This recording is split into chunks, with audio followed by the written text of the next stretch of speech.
Hello, everybody. This is Corbin from Zoco Marketing. Thank you so much for checking out the video today.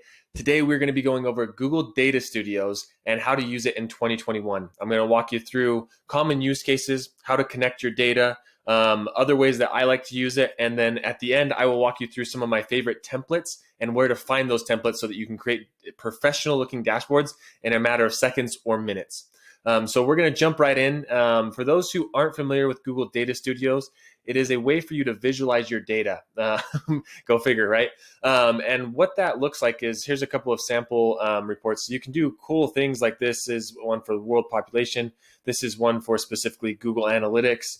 And here's a report for Google Search Console. So many different ways that you can mix and customize your data to really glean insights and share with other stakeholders that might want to look at the data inside of these dashboards, or maybe your clients or whatever it may be. So a very helpful tool for analysis inside of your data, and a free tool, right? So it's free for the most part. There are some connections that you can pay for to upgrade, but 99% of the time I don't pay for those different things. So we're going to start off. The first thing that we are going to cover is how to connect Google Data Studios.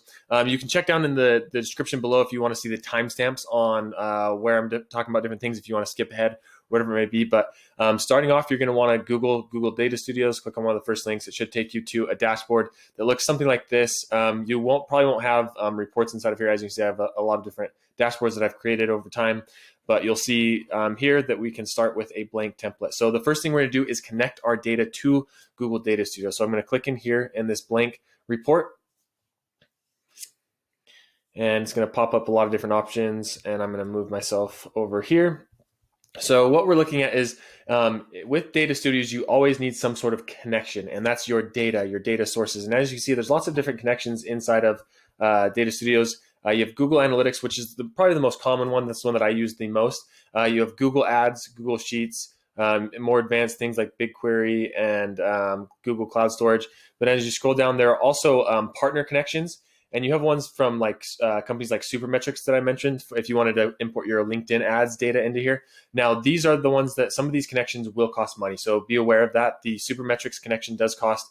I don't know the price off the top of my head, but that is probably one of the few connections that I do pay for if you wanted to look into those different things. So as you see, there's lots of different data connections inside of here. If you're ever wondering if whatever data you want to pull from can be imported into Google Data Studios, just come in here and give it a quick search. But for the purpose of this video, we're going to be using Google Analytics as our data source. So we're going to click inside of here. And as you can see here, we have lots of different data sources. We're going to click into this demo account right here, click onto the property that we want to use, and then the view. And then we're going to hit add in this right-hand corner. And we're going to let that load in.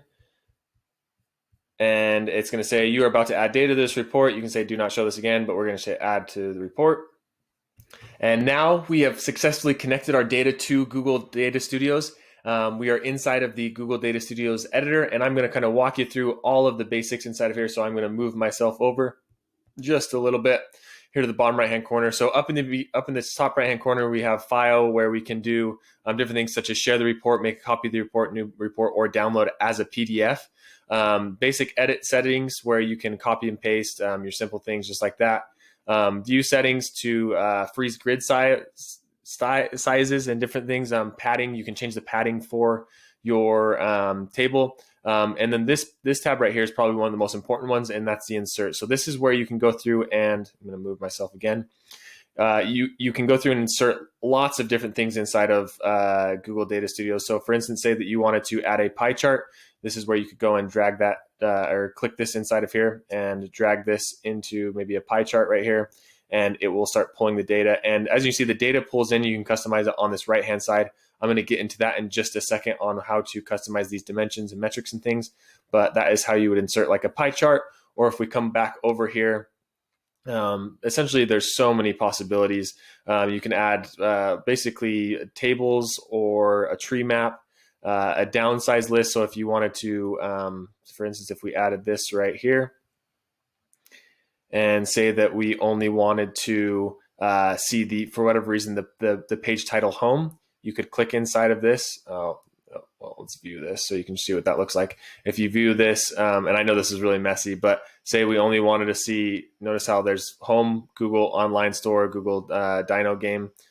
if we only want to see the home page, now all of a sudden this table is filtering out the home page. So that's something else that you can edit inside of there. So we're going to go back to edit, and that's how you'd view in between those two different things. And then other useful things that you're going to want in this insert that I use a lot is the date range control. So if you wanted to see different date ranges, so if, say for instance that we added a bar chart of some sort here, and we wanted to see only during a certain date range in this chart, we'd come over here to the date range control. We could add a date range right there. And then now that that date range is inside there, we're going to go back to view and select a specific date range as if we were one of the users in this report. And we could say, oh, we want to see May 5th through maybe the 6th, and then hit apply. And now the data will adjust to those days inside of there. So another helpful thing to insert in your Google Data Studios reports. And then the next thing that we have is page. So you can add a new page. And what adding a new page does is if we hit here, you can see now that I have page 1 of 2. So say that you had a report for Google Ads and for Google Analytics, you could go through and do that inside of here and switch between the two pages. Maybe name this one Google, let's name this one. You can rename it here and say maybe this one's for Google Analytics. And then we could say page 2 is specifically for Google Ads. And that way it just kind of separates the views if you wanted to do that inside of there. So you can switch between the two pages up in this top right-hand corner. And then we have the arrange, which is like if you're clicking on one of these things, you can arrange the order of it to make it bring it forward, bring it back, different things like that, resources, and then just to help to type in specific questions, or if you have different things inside of there. So that's kind of an intro to this top bar up here. Up here, obviously, is where you can name your report, and we would call this, Google Analytics for whatever company it may be that we're creating this for. Company, insert company. If I can never type in these things. Now, one of the most important things inside of Google Data Studios that you can do is if we come in here to this table, for instance, there's lots of different customizations that we can do. And I'm going to move myself, once again. As you can see right now, this is pulling the page title and the number of users. And I'm going to delete this just for now so it's out of our way. Now, we can basically do whatever we want with this chart now that we're clicked inside of it. Notice when I click inside of it, it pulls up this data on this right-hand side. If I come in here to the pie chart, notice how it changes to those different settings inside of here. We're in a pie. So right now we are in a table. And if I wanted to change this to some sort of graph, I could click inside of here and simply change it to a line chart, or to a bar chart, or a stacked column, all these different options that you could change the data that you're manipulating inside of here.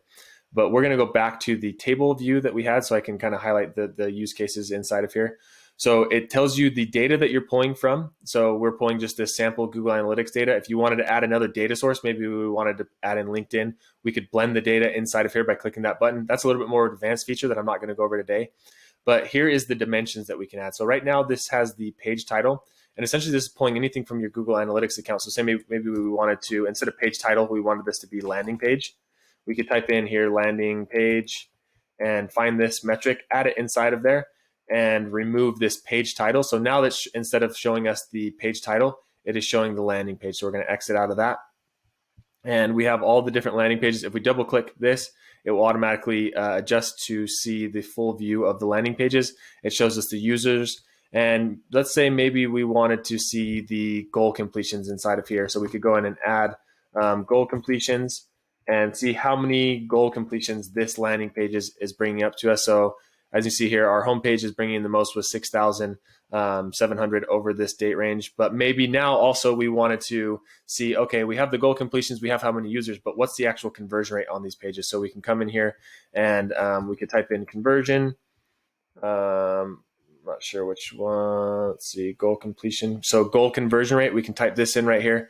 And then now we are also seeing our goal conversion rate. So as you see, it is very customizable on what you can do inside of here, inside of these tables and different things. It's just essentially whatever data you can pull or that you have inside of Google Analytics or Google Ads or whatever it may be in there. Now, say that we wanted to change the amount of rows that we have. So say maybe for whatever reason, we only want to have 5 rows in our landing page view. We could click this, and now all of a sudden it is only showing 5. And as you can see, you could adjust to see 456 as you go through and click through that, which it's kind of a horrible user experience. So I'd probably want to keep this more around 20-ish that you could see. And as you can see, it's cutting off at 8 just because our table isn't big enough. So we would need to come over here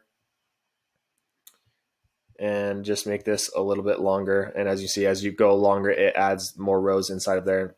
And I'm going to just delete these so they're out of our way. Perfect.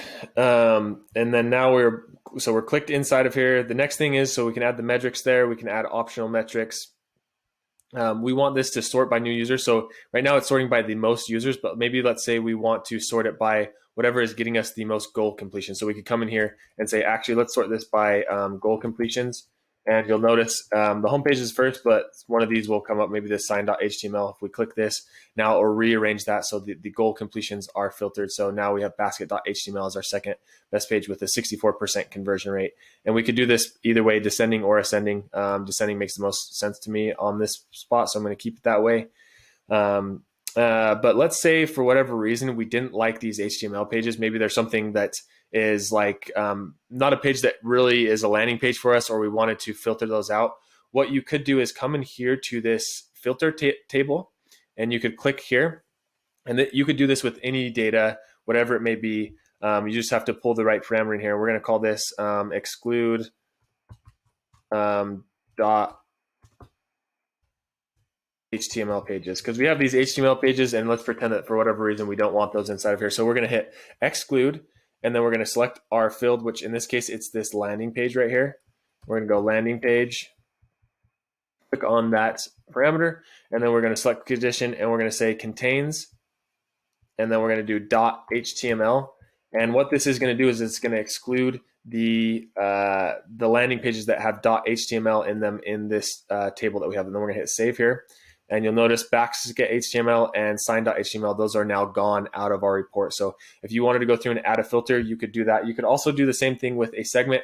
I'm not going to get into it for this video, but you could pull in basically any segment from your Google Analytics account and filter those in. Let's say, for instance, maybe we wanted to, we'll just do a system segment. We only wanted to see paid traffic coming in from these landing pages. So we'll add this filter of only paid traffic on top of that. And now this will only be showing all of those users that we paid to get to, which you can see, which is not very much for the Google sample data inside of here. So we're going to hit back, and I'm actually going to exit out of this segment. So if you need to click out of it, maybe you added a segment or a filter that you don't want, you can simply hit the X right here and it will be gone. Now, one thing that's important to note, that these filters do not transfer over to new data. So say, for instance, that I wanted to add another table. So I come in here to insert table and I add this right here. You will notice that now all of those settings have, if we come here, we have this .html excluded. But if we click on this table and look at wait for that to load for a second and look at the filters, it is not on there. So if there's something that you want to filter that you want to apply to all of your data, what I recommend doing is actually coming into this this table, and I'm going to copy this. I'm going to Command C or whatever, however you copy things on the computer that you're on, and then you're just going to simply paste this chart. And you'll notice now, if we scroll this over, when you copy and paste it, that all the settings on that table are also added into there. And why that's helpful is, are you maybe thinking, Corbin, why would I ever want 2 of the same table?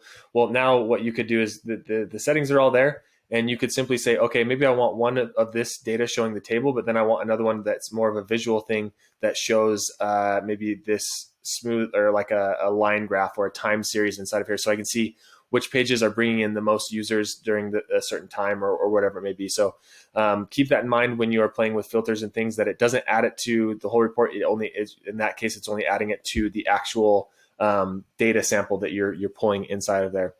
Okay, perfect. So that's how to actually manipulate the data and pull the data in. But now I want to kind of show some of the tips on how to make your dashboards quote unquote pretty and different things. Obviously, this is going to be up to your imagination.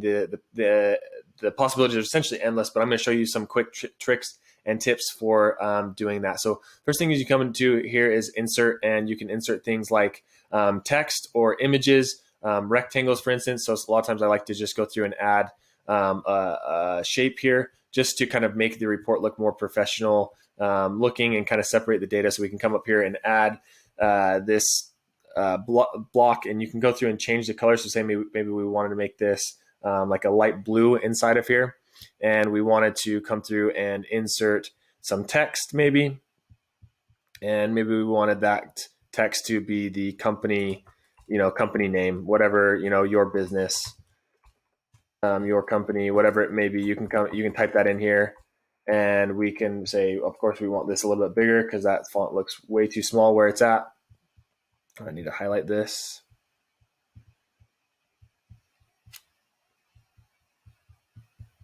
Maybe make that slightly bigger inside of here, maybe not that big.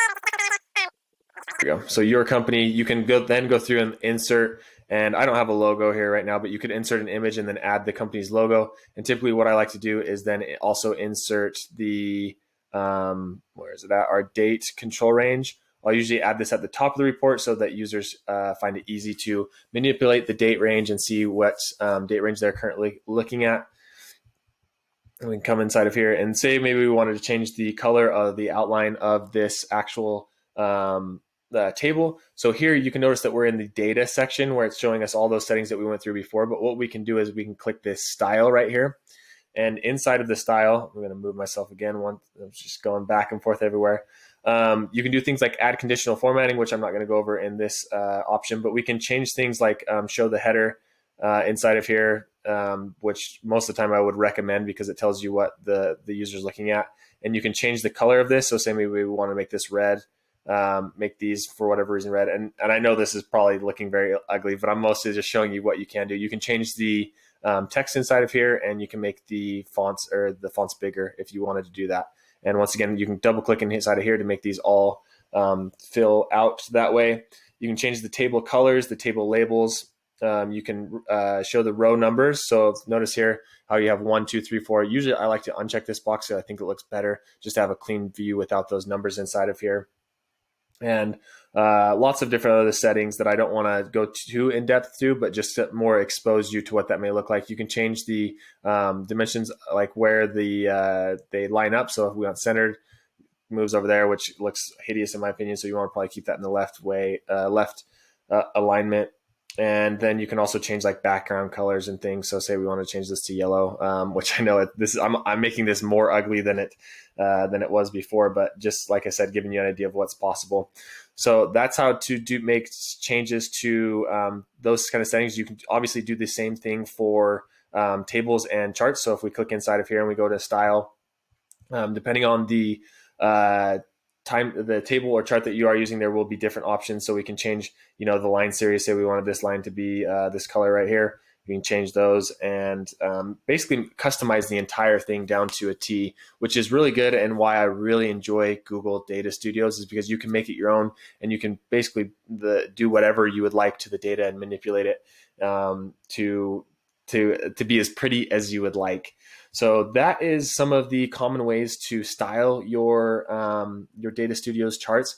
Now the last thing that I want to do is talk about some of the easiest ways to get templates for Google Data Studios. Because if you're anything like me, sometimes if you could just have a foundation and then modify that foundation, it's a lot easier. So I'm going to go walk through some of the common ways that I use to find templates. The first way is simply by going to actual Google Data Studios, just home. So we're going to go back to, we're going to click here. We're going to go back this way. And one of the best places to just get templates is honestly this template gallery right here. So you notice as soon as you log into Data Studios, it has a couple different templates in here. So we're going to click on template gallery, and we have, it looks like 6 or 7 common ones. If you're running Google Ads, this one right here is probably one of my favorites. We'll click inside of here and I can show you kind of what that looks like. So you just come in here and it gives you a sample of what the report looks like. As you see, it looks very professional, very clean, something that you could send over to a client or to your boss or whatever it may be and look very professional. If you wanted to use this template, all you would need to do is hit here, use template, and then it's going to ask you what data source you wanted to pull in. You can pull in, obviously you want to connect your Google Ads or whatever account that may be inside of here, but that's how you would go about using these templates. And if you wanted more templates, you can come in here to this template gallery and you could click see more, where it will have a lot of different templates that you can pull from. And it's always nice to just go through here and see, oh, this one might be good for my use case. If you wanted to search a specific thing, like say maybe we wanted one for Google Search Console.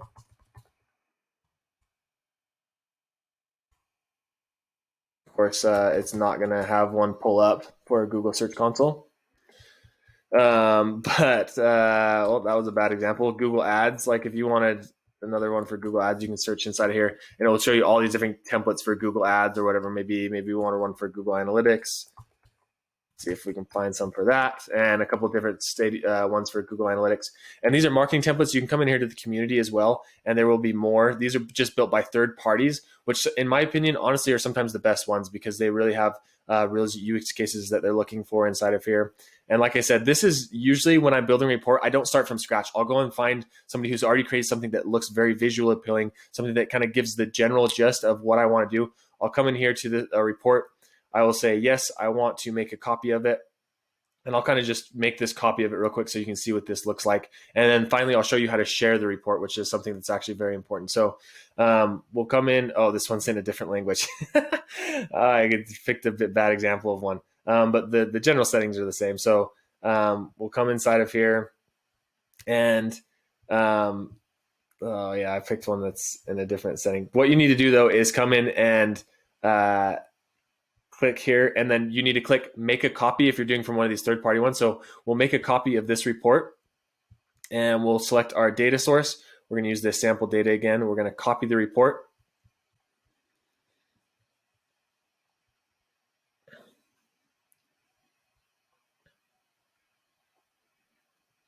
And now is a good time to remind you, please don't forget to like and subscribe if you found value in this video. And even though this is in a different language, I mean, Data Studios is the same. It kind of shows you that you can navigate whatever you need to inside of here. So now we see that we have all these different things inside of here. What we could do is click and say maybe instead of sessions, it looks like in this graph. My computer's being nice and slow loading here. So we click inside of here, it's in the style. So right now I'm inside of this graph, the style, the data. Essentially, we just go through and edit it just how we would any other time. So instead of month, maybe we wanted to change this to just add format for whatever. It's probably going to break through the graph, but you kind of get the idea. You can go through and change it and customize it however you would like. And the last thing is now to share this report with whoever you would like to in your organization, or maybe share a link to that report. And how you would do that is by clicking this little share button, and it will give you lots of different options. You can add an email specifically. You can have them view or edit it, or you could come in here to manage access, and you could turn on any of these different settings. So anyone on the internet can view, anyone on the internet can edit, which I don't recommend, but anyone can view the link. And you can turn on all of these different settings inside of here. So that is a very quick overview of Google Data Studios. After watching this video, you should feel pretty comfortable going in there and playing and building your own Google Data Studios report, or and finding one of these templates and essentially making it your own. So please don't forget to like and subscribe if you found this video helpful, and we will see you in the next one.